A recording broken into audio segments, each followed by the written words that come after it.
지난주에 저희가 이제 부활주일이 참 은혜롭게 마무리가 되었고, 또 뮤지컬도 너무 귀해서 한 번만 보기에 너무 안타까운 것 같아요. 그죠? 다음 주에 또 볼까요? 그래서 너무 감사했고요. 또 부활주일을 마무리하면서 정말 그 예수님의 나타나 주시는 시간이었던 것 같습니다. 또 고난주간 특별 새벽기도도 저희가 은혜 가운데 있었고, 많은 간증들이 있었습니다. 제가 동의를 못 구해서 사실은 또 나눌 수 없는 부분들도 많이 있는데요. 교회마다 이 상반기에 가장 큰 절기가 부활절, 하반기에는 성탄절, 그렇죠? 성탄절이 있습니다. 그래서 저도 부교육자 때 항상 부활절 근처에는 항상 저희 회사가 바빴던 기억이 있어요. 2주 동안 막 새벽에 출근하고 막 새벽에 막 목소리 안 나오는데 찬양인도 해야 되고 막 그렇게 해서 부활주일이 딱 끝나면 큰 일을 하나 해치운 것 같은 그런 어떤 해방감이 있는데, 그러면서 어떤 현상이 벌어지냐면 영적으로도 이제 주님 부활하셨으니까 우리가 굳이 또 슬퍼할 필요도 없고 좀 나태해지거나 약간 영적인 긴장이 좀 풀어지는, 저만 그런가요? 그런 현상들이 좀 있죠. 그래서 우리가 이 부활주일을 어떤 기념 행사로 생각을 하면 더욱 그런 마음이 커질 수밖에 없습니다. 그런데 여러분, 부활주일의 핵심은 무엇입니까? 기념하는 것이 아니라 예수님이 부활하셨다라는 거죠. 그리고 그분은 지금 살아계시다라는 거죠. 그래서 부활주일은 감사하고 기념하는 세러모니가 아니라 그 부활하신 예수님, 그분과 계속해서 동행하면서 그 부활하신 예수님께서 하시는 일이 무엇인지를 누리는 것이 부활주일을 잘 보낸 사람들의 모습이겠죠. 이 공동체에 각 사람에게 부활하신 예수님과의 그 이후에 펼쳐지는 살아있는 관계가 계속되기를 축복합니다. 그것은 지속적인 거죠. 그래서 지난주 저희가 설교 때 무엇을 나누었냐면 요한복음 20장을 기준으로 육신으로 부활하신 예수님께서 두려움 가운데 있는 제자들을 찾아가시고, 또 의심 많은 제자 누구죠? 아니에요. 따라합시다. 나를 찾아오시고, 그렇죠? 그리고 또 실패하고 좌절한 제자 베드로를 찾아가셔서 자꾸 물어보시죠. 네가 나를 사랑하느냐, 알면서, 그죠? 그리고 사랑과 사명을 회복시키시는 모습을 보았습니다. 오늘과 다음 주는 그래서 제가 부활 그 이후라는 제목으로 두 번을 나누기 원하는데요. 이제는 육신에 계신 예수님이 아니라 부활하시고 승천하셔서 지금 하나님 어디 계세요? 하나님의 보좌 우편에 계시죠. 우리가 신앙 고백할 때마다 고백하죠. 그 보좌 우편에서 예수님 뭐 하실까요? 그동안 너무 힘들었다. 그렇죠? 너무 힘들었어. 육신으로 그냥 3년 동안 지내면서, 34년 동안 지내면서 너무 힘들었고, 아직 십자가의 이 파상풍도 다 없어지지 않은 것 같으니까 좀 재림할 때까지 쉬었다가 다시 내려와야지, 이러고 계시지 않아요. 그죠? 성경에 보면 사실은 짧은 33년의 공생애보다 더 영원한 시간 동안 지금 예수님께서 하고 계신 사역이 있습니다. 그 사역이 무엇인지를 우리가 말씀을 가지고 찾아서 함께 나누기 원합니다. 그래서 오늘은 에베소서 1장, 특별히 15절부터 23절까지를 기준으로 함께 보고 있는데요. 오늘 본문 20절부터 22절을 같이 한번 읽겠습니다. 시작. 그의 능력이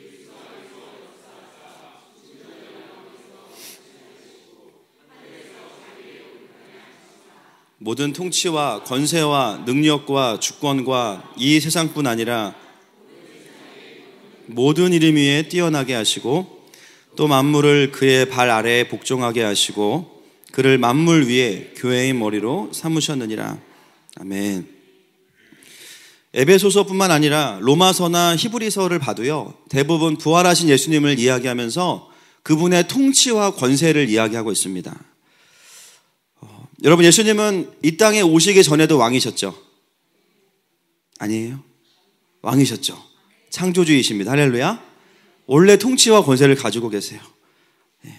그런 예수님의 사역을 히브리서가 굉장히 간략하고 컴팩트하게 우리에게 이야기해주고 있습니다. 히브리서 1장 3절인데요. 같이 읽겠습니다. 시작. 이는 하나님의 영광의 광채시요 그 본체의 형상이시라. 그의 능력의 말씀으로 만물을 붙드시며 죄를 정결하게 하는 일을 하시고 높은 곳에 계신 지극히 크신 이의, 아멘. 창조주의 사역을 빼고는 그 이후의 사역을 다 말씀하고 계시는 거죠. 첫 번째 사역이 뭐냐면 만물을 붙드시는 사역을 하셨어요. 제가 이건 여러 번 설교드렸죠. 만물을 붙든다는 붙든다의 의미는 심장을 뛰게 한다.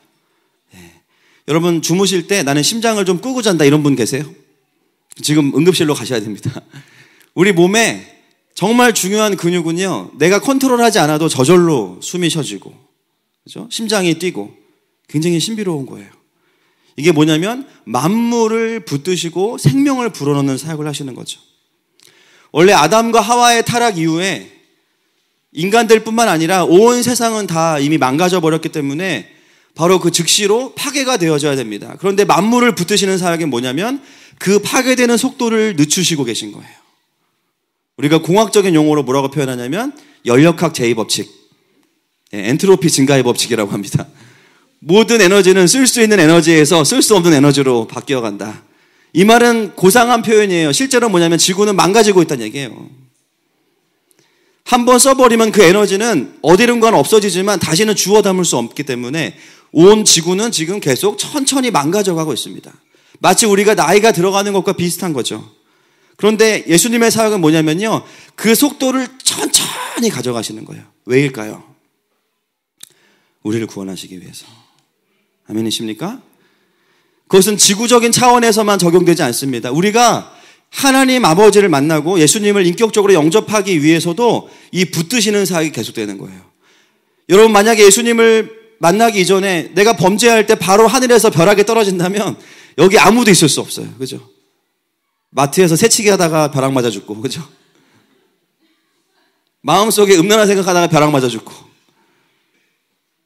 부장님 욕하다가 벼락 맞아 죽고 막 이럴 거예요. 근데 어떻습니까? 그때마다 하늘에서 우리에게 벌이 내려오지 않습니다. 왜요? 우리를 구원하시기 위해서 우리를 붙들고 계신 거죠. 금요일날 그 최성규 아나운서 오셔가지고 이제 말씀을 나눠주시면서 그분 전국의 집회를 다니시거든요. 한 사람이 예수님을 믿기까지 복음이 7번 정도 들려져야 그분들이 이제 평균적으로, 어떤 분은 뭐 40번 들려줘도 안 되는 분이 있을 거고 어떤 분은 한 번만 해도 되는 분이 있을 거예요. 평균 7번이라는 거예요. 그 7번의 복음이 들려지기 위해서 우리 주님이 얼마나 바쁘신지 모릅니다. 여러분 한 사람 한 사람 여기 데려다 놓기 위해서 주님이 엄청 피곤하실 거예요. 아멘이십니까? 예, 마음에 안 드시죠? 주님이 그렇게 일하시는 거예요. 때로는 아내를 통해서 복음이 들려지고, 때로는 회사의 동료를 통해서 복음이 들려지고, 때로는 내가 나에게 적합한 교회를 주님이 준비하셔서 나에게 또 교회를 만나게 하시고, 이 모든 게 다 뭡니까? 예수 그리스도의 은혜입니다. 이게 바로 붙드시는 사역이에요. 이거를 아는 사람은요, 다른 사람에게 전도할 때 어떻게 해요? 따라합시다. 기다려준다. 기다려주는 거예요. 내가 한 번 전했는데 안 믿어? 한 대 맞을래? 이게 아니라 아직 그 몇 번이 채워지지 않았구나. 계속해서 복음을 전하고 반응하지 않으면 또 기다리는 거예요. 그런데 우리가 그것을 우리의 힘으로 기다릴 수 없고요. 만물을 붙들고 계시는 예수님의 사역을 인정할 때 우리는 그 기다림의 여유를 가질 수가 있는 것입니다. 그리고 나서 예수님 이 땅에 육신을 입고 내려오셔서 무슨 사역을 하셨냐? 따라하겠습니다. 죄를 정결케 하시고, 아멘. 그분의 십자가로 죄를 정결케 하셨죠. 십자가에서 우리의 모든 죄와 저주를 다 대속하셨습니다. 그것이 이 땅에서 육신의 몸을 입고 오신 예수님의 사역이었어요. 그리고 나서 이제 부활하신 예수님께서 하시는 사역이 바로 하나님의 보좌 우편에 앉아 계셔서 통치와 권세를 우리 가운데 다스리시는 것입니다. 여러분, 예수님은 원래 왕이셨죠? 지금도 왕이세요. 아멘이십니까? 근데 그 사이에 어떤 사건이 있었냐면 그 왕이 잠깐 내려오셔서 우리에게 생명을 주셨어요. 자기 생명을 다하셔서. 이전의 왕과 지금의 왕은 어떤 차이가 있습니까? 이 생명 사건이, 복음 사건이 완성되기 전에 예수님의 왕되심과 이 복음 사건이 완성된 이후에 예수님의 왕되심은 어떤 차이를 가지고 있습니까? 금요일날 오셨던 최성규 집사님, 여러분 아마 CTS 틀다 보면 노상 나오시는 분이에요, 그분이. 근데 금요일에 와서 보신 분과 그 이후에 보는 것과 그 전에 보는 것 무슨 차이가 있을까요? 다르죠. 우리는 사진을 찍었잖아요. 그분이랑. 금요일날 안 오신 분들은 모르세요. 이분은 기도회를 인도하시자 끝나고 기념 촬영을 해주시고 가셨어요. 그래서 모든 사람들이 사진을 찍었는데, 전에는 그냥 CTS 나오면 늘 저 자리에 앉아있는 분이었지 그게 나랑 관련이 있나? 근데 그냥 사진 찍으신 분들은 이제 그분이 나오면 사진을 보면서 나랑 사진 찍었다고, 그죠? 나랑 관련이 있다고 얘기할 거예요. 여러분, 예수님은 원래 창조주이셨습니다. 근데 그 예수님께서 이 땅에 오셔서 우리를 위해 십자가에 죽으신 것은 뭐냐면요, 그 십자가가 누구를 위한 십자가예요? 나를 위한 십자가예요. 주님이 나와 가족 되어 주셨고, 사진 찍어 주셨고, 나를 구원해 주셨죠. 그리고 다시 왕의 자리에, 보좌에 앉으신 거예요. 여러분, 주님을 바라볼 때 예수님 여러분에게 어떻게 하실까요? 윙크 하실 것 같아요. 너 나 알지? 나도 너 알아. 우리 썸이 있잖아. 여러분, 우리 주님은 어느 날 갑자기 왕위를 물려받은 압제자가 아니십니다. 우리 주님은 자신의 백성을 위해서 생명을 내어주는 왕이십니다. 지난주 뮤지컬의 가장 강력했던 장면이 뭐냐면, 저는 우리 주연 배우 김우석 집사님, 헐리우드 배우 김우석 집사님께서 하나님과, 이종도 집사님과 하나님과 대화를 하다가 갑자기 옷을 싹 벗어요. 그죠? 기억나세요? 저는 그 장면이 울컥했어요. 하늘에 있으면 왕이신데 갑자기 모든 거를 다 계급장을 띄고 갑자기 이 지구에 딱 버려지신 거잖아요. 던져지신 거죠. 창조주가. 여러분, 그걸 이해할 수 있습니까? 이미 그 자체가 그분의 겸손함을 이야기하고 있어요. 그리고 한 명 한 명 군중들을 상대로 하지 않고 한 명 한 명 기도하고 그들에게 안수하고 고치시는 그 예수님의 모습을 보면서 정말 우리의 왕이 얼마나 좋은 분이신가. 아멘이십니까? 아멘이십니까?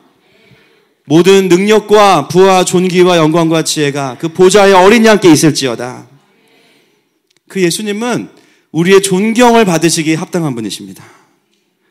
근데 그분이 이제는 부활하신 이후에 우리의 삶을 통치하고 계신대요. 우리의 삶을 다스리시고 계신대요. 이제는 하늘에서 그분의 통치와 권세로 우리를 자유케 하고 계십니다. 이것이 바로 보좌 우편에 앉아 계신 예수님의 사역의 큰 그림이죠. 오늘 에베소서는 그 통치와 권세가 우리에게 어떻게 구체적으로 풀어지는가를 이야기하고 있습니다. 17절 말씀을 같이 한번 읽겠습니다. 1장 17절 시작.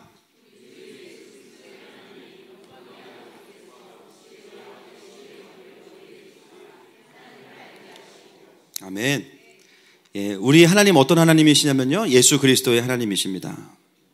여러분, 우리가 신의 존재는 누구나 추측할 수 있지만 하나님을 알 수 있는 것은 누구를 통해서만 가능할까요? 예수 그리스도만을 통해서 가능해요. 예수 그리스도의 하나님, 이것이 의미하는 것이 그것이죠. 예수로 말미암지 않고는 그 누구도 하나님과 인격적인 관계를 맺을 수 없습니다. 하나님께 나아갈 수 없어요. 왜냐하면 그분만이 길이시기 때문이에요. 우리가 그분의 통치와 권세를 누리기 위해서는 예수 그리스도를 통해서 아버지께 나아갈 수 있고, 그 예수 그리스도를 믿고 받아들이는 것이 우리에게는 무엇입니까? 왕의 통치가 올 수 있는 길이 열리는 것이죠. 우리가 아버지 하나님을 누리는 것은 예수님의 십자가의 공로를 받아들이는 것입니다. 예수님의 십자가가 다른 사람도 포함하지만 결정적으로는 나를 향한 구원의 소식임을 믿는 것이죠. 그래서 영접하는 것을 통해서 그분의 통치가 우리 가운데 오는 것입니다. 그 결과가 뭐냐면요, 하나님을 알게 된다는 거예요. 여러분, 하나님 알고 계세요? 많이 친하세요? 네, 한 30분 안 친하신 것 같아요. 저 좀 친합니다. 하나님. 예수님을 통해서 하나님을 알게 되는 거예요. 전에는 그저 막연하게 생각했던, 그냥 뭐 교회에 가면 하나님 계신다고 하니까, 그리고 그냥 어딘가 계시겠지 했던 이 하나님이 이제는 예수 그리스도를 통해서 나의 아버지가 되시고 나를 인격적으로 상대해 주시고 나와 관계를 맺어 주시는 거예요. 여러분, 지금 우리는 어떤 시대를 살고 있습니까? 세상에 나가보세요. 하나님이 없다고 이야기하죠. 또는 똑같은 말을 반대로 이야기해요. 뭐라 그래요? 모든 게 하나님이다. 사람도 다 하나님이에요. 제일 중요한 게 뭐예요? 인권. 우리가 타락했는지 안 타락했는지는 관심 없어. 인권이 소중해. 그러니까 인권끼리 부딪히니까 맨날 싸우는 거예요. 동성애 찬성이다 반대다 맨날 싸우는 거예요. 기준이 사람이니까. 기준이 하나님이면 간단한데, 할렐루야. 하나님 말씀하신 거 하고 하지 말라는 거 안 하면 되는데, 기준이 사람이니까요, 이 사람이 굉장히 복잡하거든요. 각자의 욕심과 탐욕과 이런 것들도 다 인권이란 이름으로 다 존중이 돼버리다 보니까 아주 뭐 난장판이죠. 결국은 뭐예요? 하나님이 없다는 이야기를 하고 싶은 거죠. 또 이런 분도 있어요. 사실은 하나님이 계신 것 같은데 잘 모르겠다. 이런 분들은 입장 정리를 빨리 하셔야 돼요. 왜냐하면 하나님이 계시는데 잘 모르겠다는 뭐냐면 그 피조물에 대한 책임이 있어요. 야, 너는 나 있다고 생각했는데 왜 내 앞에 안 나왔어? 잘 가, 지옥 가라, 이렇게 하실 거예요. 분명히 신이 있다고 믿는 사람들은 신을 알려고 해야 되고요. 그 신이 어떤 분인지 자기를 드러낼 때 그 메시지에 반응할 책임이 있습니다. 교회는 나오는데 하나님도 계신 것 같은데 그 하나님께 관심이 없다. 하나님은 너무 멀리 계신 분이고 1년을 살면서 응답은 한두 번 정도? 그것도 확실하지 않아. 여러분, 이거는 굉장한 문제가 있는 겁니다. 왜요? 하나님은 임마누엘의 하나님이시기 때문에 그렇습니다. 늘 우리와 함께 하시는 하나님인데요. 하나님을 만난 시간을 1년 동안 통계를 내보면 스팟이에요. 그냥 딱딱. 그것도 한두 번. 아주 강력한 예배나 수련회. 뭔가 문제가 있는 것이죠. 그래서 예수님 뭐라고 말씀하십니까? 차갑든지 뜨겁든지 입장을 정하는. 그렇지 않으면 내가 토하여 내치리라. 때로 하나님을 믿지 않는 분들을 저는 이제 많이 만나잖아요. 그러면 하시는 말씀 레파토리가 다 있어요. 그냥 얼굴만 다르지 사실은 몇 가지로 다 귀결이 됩니다. 하나님을 믿느니 뭘 믿는다. 네, 저보다도 주먹이 작은 분들이 막 자기 주먹을 믿는다 그러시. 하나님을 믿느니 난 우리 아빠를 믿는다. 뭐 아빠가 나쁘다는 거 아니에요. 결국 무슨 말이에요? 자기는 하나님이 없다라고 생각한다는 거죠. 근데 여러분, 문제는 뭘까요? 하나님이 계신다는 게 문제입니다. 아멘이십니까? 서유리가 제가 뭐 안 해주면 맨날 저한테 하는 말이 있어요. 아빠 미워. 아빠 이제 없어. 있는데 아빠가 없대요. 근데 이 아이가 아빠가 없다는 게 정확히 어떤 의미인지를 모르기 때문에 그런 말을 하는 거죠. 아빠가 없으면 어떻게 될까요? 일단 내 집에서 나가야 됩니다. 기저귀, 일회용 기저귀를 1년 동안 써야 돼요.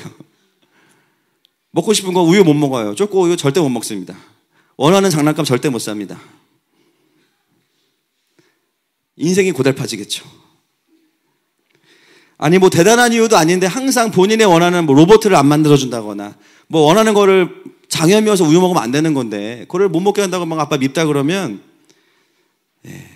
그것은 있을 수 없는 일이죠.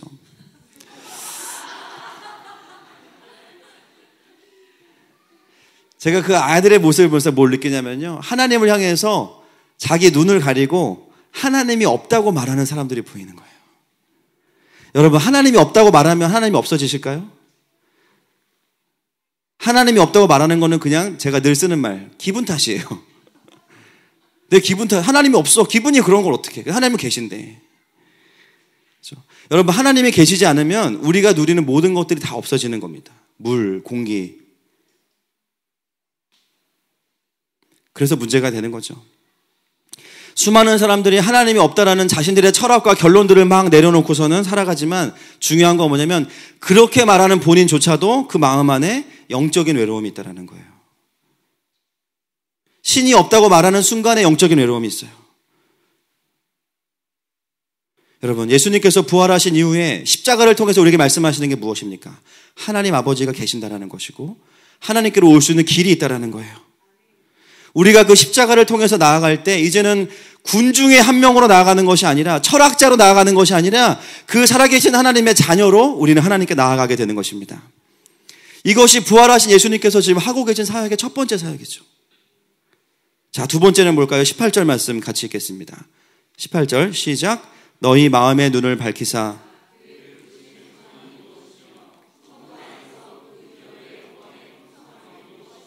아멘. 여러분, 예수님을 통해서 우리가 창조주 하나님을 알게 될 때 우리에게 가장 먼저 주어지는 게 무엇입니까? 마음의 눈이 밝아지면서 무엇을 깨닫게 돼요? 부르심의 소망. 그냥 소망이 아니에요. 부르심의 소망이에요. 여러분, 이게 무슨 말일까요? 전에는 쉽게 말하면 인생을 왜 사는지 몰랐어요. 저도 주님 만나기 전까지 20년 교회 다녔지만 교회와 저의 인생을 연결시킨 것은 20살이 넘어서입니다. 그 전까지는 교회는 교회고 내 인생은 내 인생이었어요. 내 인생을 왜 사는가에 대한 문제를 하나님 앞에서 고민한 적이 별로 없었어요. 그런데 이런 생각은 했었죠. 내가 생각한 인생의 행복한 기준들을 정해놓고 내가 이런 것들을 성취하면 행복할 것이다 라고 하지만 그 끝에는 어떤 마음이 있냐면요. 그러기에는 내가 너무 사양이 고사양이야. 잘 먹고 잘 살고 결혼 잘하고 뭐 그냥 좀 만족하고 이러기에는 너무 사양이 높은 거예요, 우리가. 단순한 옛날 게임 하나 하기에는 막 너무 요즘 막 듀얼코어 넘어갔잖아요. 막 너무너무 좋은, 그쵸? 막 8개의 CPU가 있는데 막 너무 사양이 좋은 거죠. 어떤 고민을 하냐면 그러기에는 뭔가 내가 아깝다. 그런 인생을 인생이라고 하기에는 뭔가 너무 부족하다. 이런 마음들이 있습니다. 왜 그러냐면요, 우리에게는 부르심의 소망이 오지 않기 때문이에요. 그 부르심의 소망이 뭐예요? 하나님께서 우리를 향해서 말씀하시는 거죠. 성모가 너의 인생을 향한 나의 놀라운 계획이 있다. 누구야? 너의 삶을 향한 나의 정말 놀라운 계획이 있다. 너의 인생을 향한 나의 아주 유니크한 계획이 있어. 네가 그것을 알기 전까지는 너는 너가 아니야. 그게 뭡니까? 부르심의 소망이에요. 예수님을 모르면 이걸 알 수가 없어요. 예수님을 알고 나면 눈이 밝아지면서 부르심의 소망이 보여지는 것이죠. 모든 사람들이 다 서게 되는 질문, 나는 왜 살고 있는가?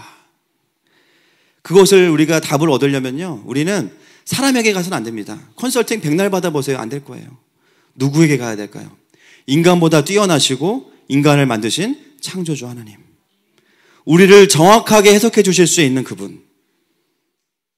그분 앞에 가서 부르심의 소망을 드러내기 시작할 때 나의 인생의 목적이 발견되는 것입니다. 여러분, 그래서 교회 다니는 사람들은 긍정적인 게 아니에요. 그냥 막연한, 우리는 노홍철이 아니에요, 여러분. 노홍철 씨 죄송합니다. 우리 노홍철이 그냥 가는 거야가 아니에요. 그냥 잘 될 거야가 아니에요. 뭐예요? 부르심의 명확한 소망을 보고 그 진리의 근거에서 기뻐하는 것입니다. 아멘이십니까? 우리는 굉장히 현실적인 사람이에요. 그냥 기쁠 수 없는 사람들이에요. 반드시 그 기쁨과 소망에는 이유가 있다는 거죠. 그게 뭐냐면 우리를 향한 하나님의 콜링이 있다는 것입니다. 그분의 계획과 그림을 보는 거예요. 여러분, 얼마나 많은 청년들, 얼마나 많은 사람들이 요즘에 절망과 두려움과 불확실성 속에서 살아가고 있습니까? 오늘 뉴스 보니까 앞으로 대학 입학자가 많이 줄어들 거래요. 왜냐하면 지금 대졸자가 실업률의 한 50% 이상을 넘어섰대요. 그러니까 대학을 가나 안 가나 취업 안 되는 건 똑같은 거예요, 지금. 조금 더 좋은 대학 가나 조금 나쁜 대학 가나 어차피 취업 안 되는 상황이기 때문에 애들이 벌써 그걸 아니까 대학을 안 가려고 한다는 거예요. 뭐 기업에 들어간들 뭐 계속 다닐 수 있겠습니까? 쉽지 않죠. 이러한 불확실성들이 끊임없이 우리들에게 두려움으로 들어오고 공격으로 들어옵니다. 한국 사회는 그게 굉장히 심각해서 뭔가를 하고 있지 않으면 그냥 불안해요. 막 괜히 막. 그죠? 뭔가를 하고 있지 않으면 불안해요. 남들 보기에 뭔가 불안해. 그러니까 뭔가 하고 있다고 자꾸 얘기를 해야 돼요. 그러니까 막 계속 자격증 따고 또 따고 따고 또 따고 막, 그죠? 계속 에듀윌 신청하고 막 계속 그러잖아요. 직장에 다니고 있지 않으면 불안하고, 심지어 싱글들은 결혼을 아직 안 한 것도 막 불안한 거예요. 결혼을 하는 이유, 불안해서. 사랑해서가 아니고 불안해서 결혼하는 거예요. 결혼하면 더 불안해지는데 그걸 모르고, 그죠?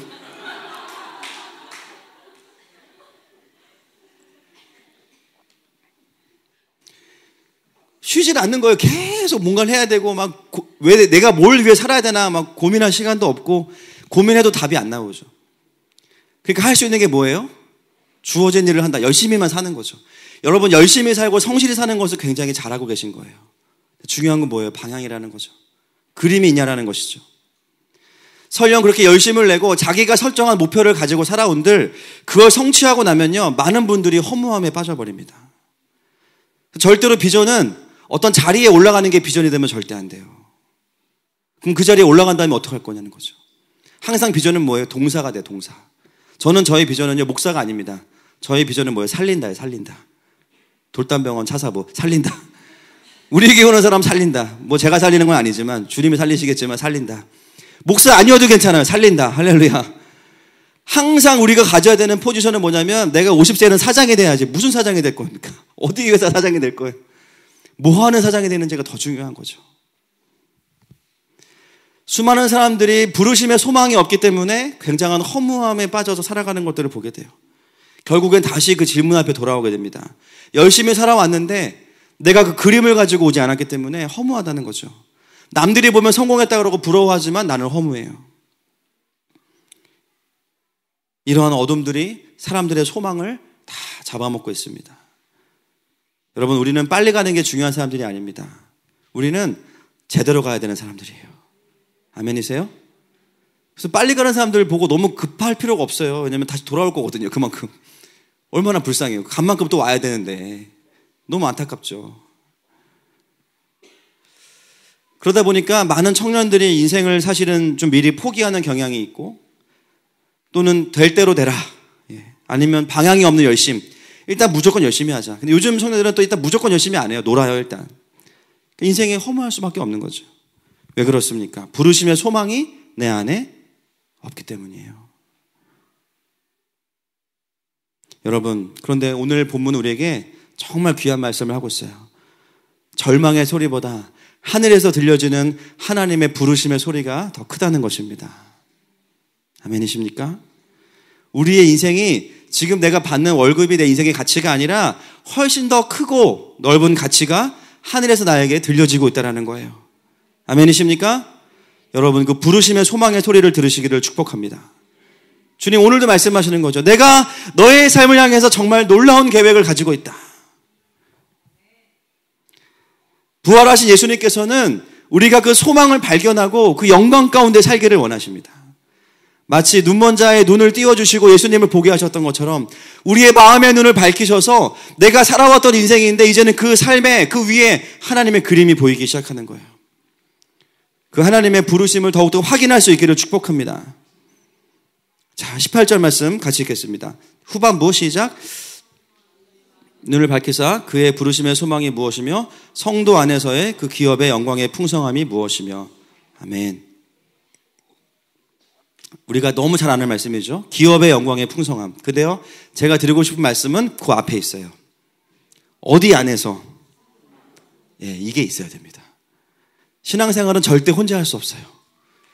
이미 예수님이 혼자 하지 못하게 디자인을 해놓으셨어요.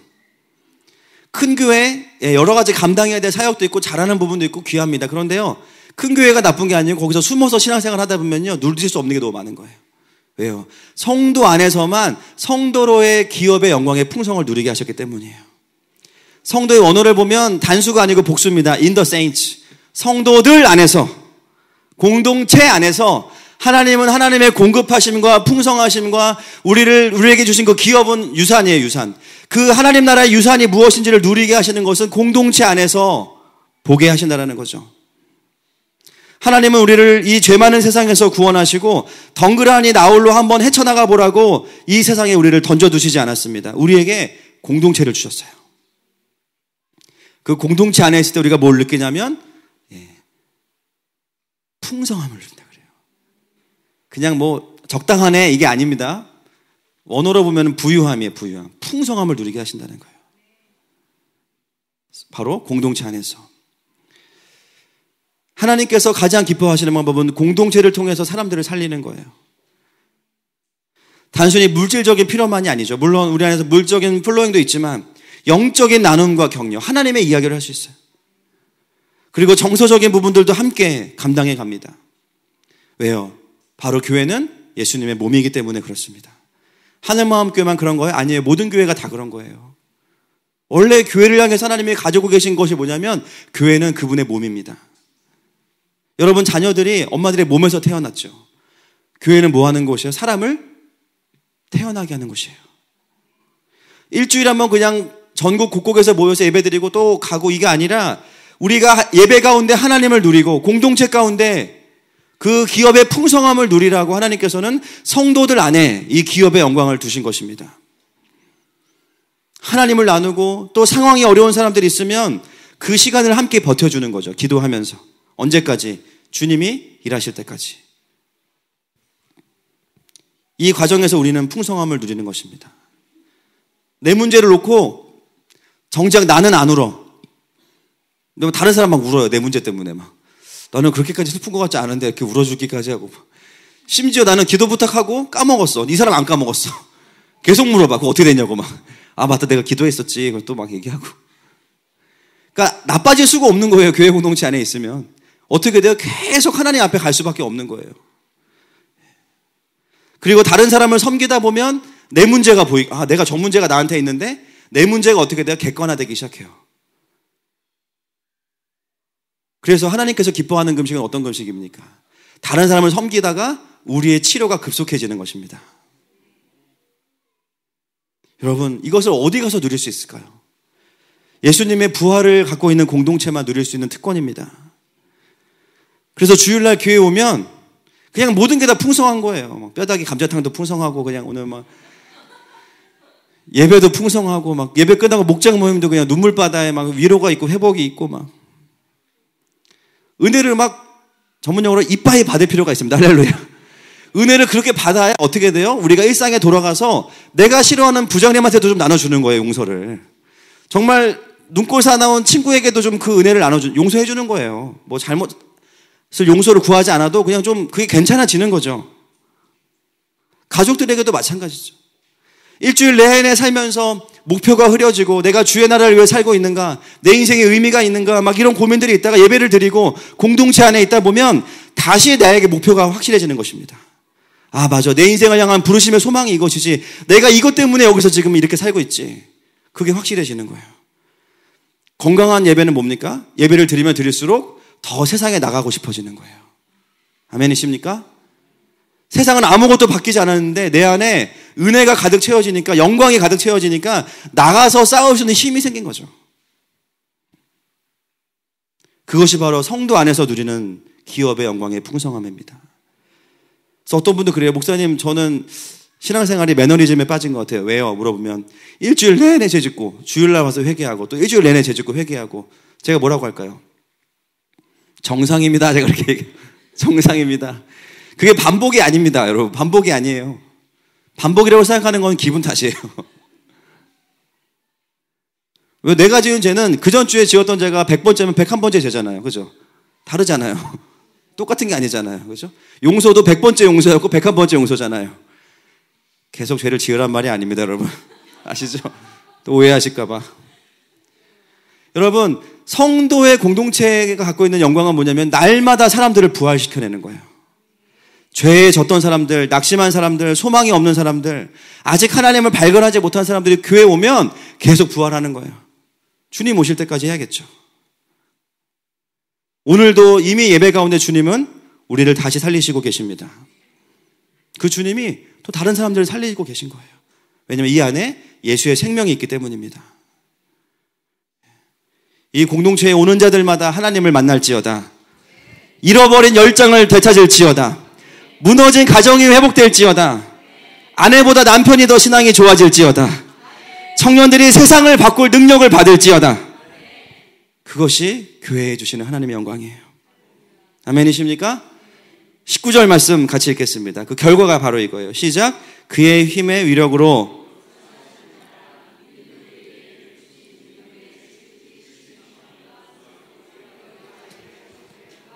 아멘. 예, 여러분, 신앙생활은요, 하나님의 능력을 알아가는 것입니다. 아멘이시죠? 많은 분들이 이렇게 오해를 하세요. 교회를 다니는 사람들은 뭔가 나약하대. 여기 옆 사람 한번 잠깐 보세요. 예. 전혀 안 나약해 보이시죠? 예, 소도 때려잡을 것 같으시죠? 전혀 안 나약하시죠? 예. 여러분, 저를 보세요. 제가 나약해 보입니까? 저 몸에 근육 많아요. 힘 세요. 어떤 분들이 저한테 뭔가 좀 나약한 사람들이 의지할 게 없으니까 하나님 믿는 거 아니냐. 그럼 저는 항상 얘기해요. 저는 힘이 셉니다. 그리고 제가 지금 뭘 해도 당신보다 돈을 많이 벌 수 있다고 저는 얘기해요. 그런데 저는 왜 하나님을 믿을까요? 아주 간단해요. 저는 강하거든요. 근데 하나님은 저보다 더 강하세요. 제가 아무리 앞뒤가 없어도 그거는 제가 촉이 있어요. 내가 이분을 섬기면 평생 먹고 살겠구나. 전 이건 있어요. 제가 주님 만나고 진짜 와, 이런 분이 없다. 제가 주님을 섬기는 이유는 주님이 저보다 강하시기 때문입니다. 성경에 뭐라 그래요? 그분은 전능하시다. 못할 게 없으시다. 저는 못하는 게 많거든요. 만약에 그리스도인들이 연약해서 하나님을 섬긴다고 하면 그거는 모든 사람들이 연약하다는 이야기가 될 수밖에 없어요. 중요한 것은 무엇입니까? 하나님께서 저와 여러분보다 강하시다라는 거죠. 그럼 신앙생활은 뭐예요?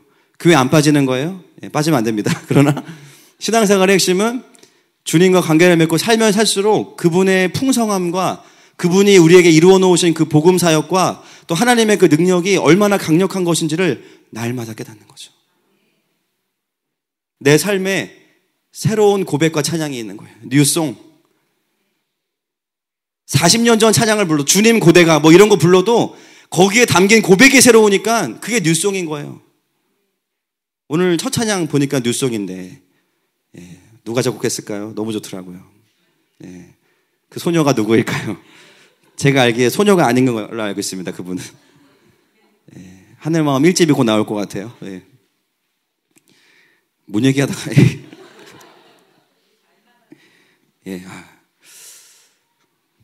하나님의 능력을 경험하는 삶이죠. 여러분 요즘 얼마나 하나님의 능력을 경험하고 계십니까? 얼마나 그 십자가의 복음과 부활의 능력이 우리의 삶의 능력인 것을 깨닫고 계십니까? 교회를 10년, 20년을 다녀도 그걸 깨닫지 못하는 분들이 너무 많아요. 수많은 청년들이 결국은 하나님이 전능하시다고 말하지만 자신의 삶에 들어가면 어때요? 자신의 스펙에는 하나님이 들어가 있지 않아요. 자기가 열심히 해서 따는 토익 점수가 들어가 있고 또 자격증이 들어가 있죠. 따지 말라는 거 아닙니다. 중요한 건 뭐예요? 하나님 그보다 더 강하시다라는 거예요. 세상의 모든 젊은이들이 열심히 자격증 따고 미래를 준비하지만 하나님의 자녀들은 거기서만 끝나지 않죠.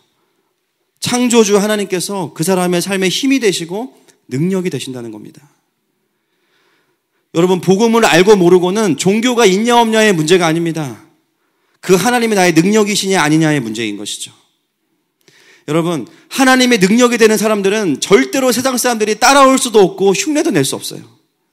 왜? 우리에게는 생명이 있기 때문입니다. 하나님이 도와주시는데 누가 이길 거예요 그 사람을? 아멘이십니까? 하나님이 막 뒤를 봐주시는데 어떻게 그 사람을 우리가 이겨요? 절대 못 이기죠. 우리에게는 은사와 달란트와 자격증과 여러 가지 학벌과 좋은 스펙이 있지만 우리의 가장 큰 스펙은 뭐냐면 바로 부활하신 예수 그리스도이십니다. 내가 따은 자격증, 뭐 단증까지 합쳐서 다 합쳐도 주님 못 이겨요. 아멘이십니까? 아멘이십니까? 주산 5급 다 합쳐도 주님 못 이겨요. 아멘이십니까? 목사 자격증 다 합쳐도 주님 못 이겨요. 최근에 제가 친한 친구 한 명을 만났는데 신대원을 같이 졸업한 친구입니다. 이 친구는 공부를 굉장히 열심히 해요. 정말 열심히 해요. 막 하루 종일 6시간 동안 말씀을 막 이렇게 파싱이라 그래서 그 분석하는 게 있어요. 계속 그거 하고 막. 너 왜 이렇게 공부를 열심히 하냐? 보는 내가 눌린다. 막 이 정도. 자기는 공부를 열심히 안 하면은 안 된다는 거야. 이제 청빙 받으려면 학위가 있어요. 지금 계속 학위를 따고 있거든요. 공부가 좋냐? 좋진 않대요. 이거 안 하면 안 될 것 같다는 거예요. 이 친구와 대화하면서 문제는 공부가 아니라 이 친구 안에 있는 굉장히 깊은 낮은 자존감의 문제가 있었어요. 열등감의 문제. 뭐 좋은 학교 가는 게 나쁜 건 아니잖아요. 그렇죠? 이 친구는 자신이 신대원에 오기 전에 좋은 대학을 나오지 못한 것에 대해서 굉장히 스스로가 열등감을 가지고 있습니다. 공부를 하는데 안 행복한 거죠. 안 행복해요. 막 전투적이에요. 막 인도하심과 하나님의 부르심을 따라서 학교를 가는 게 아니라 자기가 자기의 스펙의 프로필을 넣기 위해서 학교를 가는 거예요. 그러니까 계속 좋은 학교만 어플라이 하는 거예요. 근데 여러분 제가 질문을 하나 드려볼게요. 좋은 학교를 가면 자존감이 채워질까요? 거긴 나보다 잘난 애들이 훨씬 더 많아요. 그렇죠? 차라리 안 좋은 학교를 좀 낮은 학교를 가서 1등 하는 게 낫지 않을까요? 그것도 교만해지죠? 그러면 여러분 자존감의 문제는 학벌로 해결할 수 있는 게 아니에요. 그렇게 해서 좋은 학교를 가면 이제는 다른 사람들을 전문용어로 요즘 개자가 들어간다고 이게 표준어들을 개무시하게 됩니다. 이거 아닙니다. 표준 네이버에 쳐보세요. 개무시하는 거예요. 나만큼 좋은 학교 안 나온 사람들을 막 낮게 보는 거죠. 지금도 그 친구는 본인이 나온 신학교를 안 나온 사람들을 향해서 이상한 교만함을 가지고 있어요.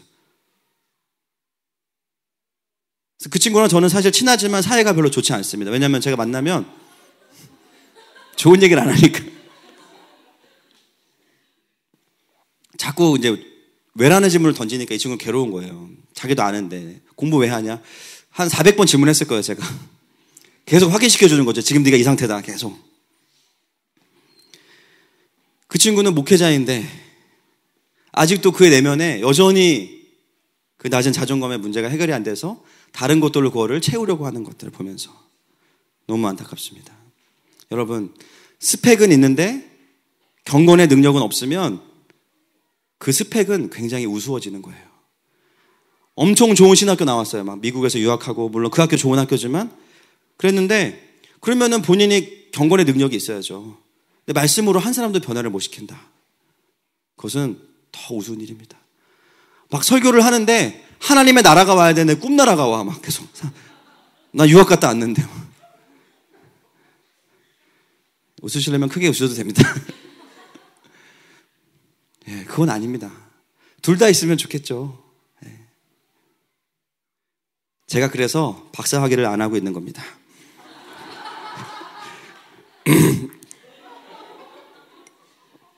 여러분들이 실망하실 게 보여서.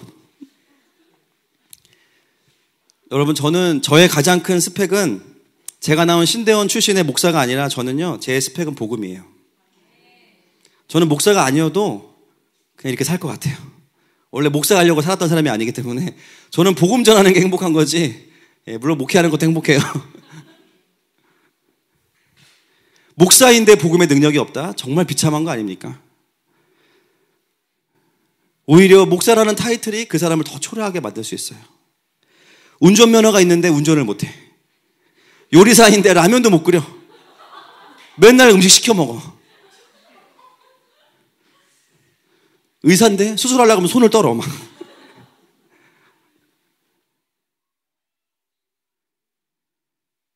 여러분, 부활하신 예수님을 능력으로 경험하는 사람들은 누가 말하지 않아도 그 사람의 삶에서 가장 큰 능력은 뭐냐면 바로 하나님이십니다. 당신은 가진 것도 없고 좋은 학교도 안 나왔는데 당신의 삶을 보니까 하나님이 계시네요. 여러분, 이 이야기를 들으실 수 있기를 축복합니다. 신앙생활은 이런 걸 하는 게 신앙생활이죠. 날마다 예수님의 통치와 다스리심이 있어요. 그것은 결제 맞는 삶이 아니라 하나님께서 도와주시는 삶이에요. 그분의 능력을 경험하는 것입니다. 그 이야기들이 공동체 안에서 풍성하게 나누어지기 시작하면서 이 공동체는 계속해서 영적으로 사람들을 격려하게 되는 거예요. 이번 주에 저에게 신고된 간증만 12건이에요, 지금. 신고된 것만. 예. 뭐 다 나눌 수는 없죠. 뭐 가족이 예수님을 믿게 된 얘기, 뭐 다음 주에 누가 오기로 했어요. 아픈 분이 회복됐다는 얘기, 기도의 응답, 회사의 영적인 분위기. 어떤 회사는 회사를 놓고 기도했는데 영적인 분위기가 바뀌면서 원래 있던 분들 다 나가고 믿음 좋은 분이 다 들어왔어. 막 이러면서 회사의 분위기가 막 바뀌기도 해요. 모이면 하나님께서 하신 일이 너무나 많아서 하나님 얘기하느라고 미처 드라마 얘기 못하고 집에 가고, 예를 들면 하나님 얘기하느라고 남편 욕 못하고 집에 가고, 이렇게 되기를 축복합니다. 삶에서 너무 하나님 얘기할 게 많으니까 모이면 일단 삶의 얘기는 제쳐놓고 일단 하나님 얘기부터 하자. 그 이야기들이 서로에게 영적인 격려가 되는 거죠. 청소년들은 게임보다 신앙생활이 더 재밌다는 걸 알아야 됩니다. 롤게임보다, 오버워치보다 더 재밌어요. 영적 전쟁 얼마나 재밌는데요. 우리는 현실이잖아. 걔는 게임이지만. 우리는 아이디 만들 필요도 없어요. 팀플도 가능해. 중보기도. 남편들은 골프보다 그 넓은 땅에 구멍 하나 만들어 거기다 집어넣으려고 애를 쓰는 것보다 하다가 스트레스 받아가지고 술 더 먹어요. 그죠? 그거 말고 주님 앞에 나아가면 주님이 만져주시지 않습니까? 기도하면 주님이 다 인사정리하시고, 그죠? 해고할 사람 해고하고 또 올 사람 오게 하시는데 훨씬 더 스릴 있죠. 아내들은 친구들에게 전화하는 것보다 하나님 앞에서 기도하는 게 훨씬 더 응답이 빠를 겁니다. 나는 나이가 들어서 몸이 불편하십니까? 여러분, 기도로 세상을 움직이십시오. 여러분, 신앙생활만큼 능력 있고 재밌는 게 없습니다. 이번 주에 헤븐빌더 수요반 하면서 기도에 대해서 같이 공부했어요. 기도의 응답과 전략에 대해서. 또 우리 엄마들 바로 또 적용하셔가지고 바로 응답이 있는 거예요. 막 그날부터 응답이 있더라고요. 막 난리가 났습니다. 여러분, 종교인이 되지 말고 하나님의 다스리심을 받는 자녀가 되시기를 축복합니다. 아멘이십니까? 다음 주에는 이 통치와 권세가 우리에게 어떻게 오게 하시는지, 이게 부활하신 예수님의 마지막 사역이에요. 함께 로마서를 가지고 나누도록 하겠습니다. 오늘 말씀을 정리하면서 좀 기도하겠습니다. 같이 찬양하면서. 여러분, 부활하신 예수님은 살아계십니다. 오늘도 그리고 이번 주도 우리의 삶에서 일하기 원하시죠.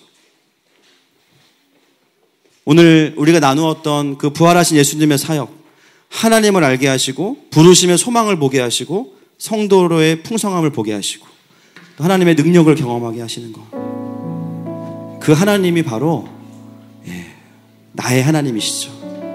아멘이십니까? 이 시간 그 주님 앞에 우리가 이 고백으로 함께 나아갔으면 좋겠습니다. 지극히 높으신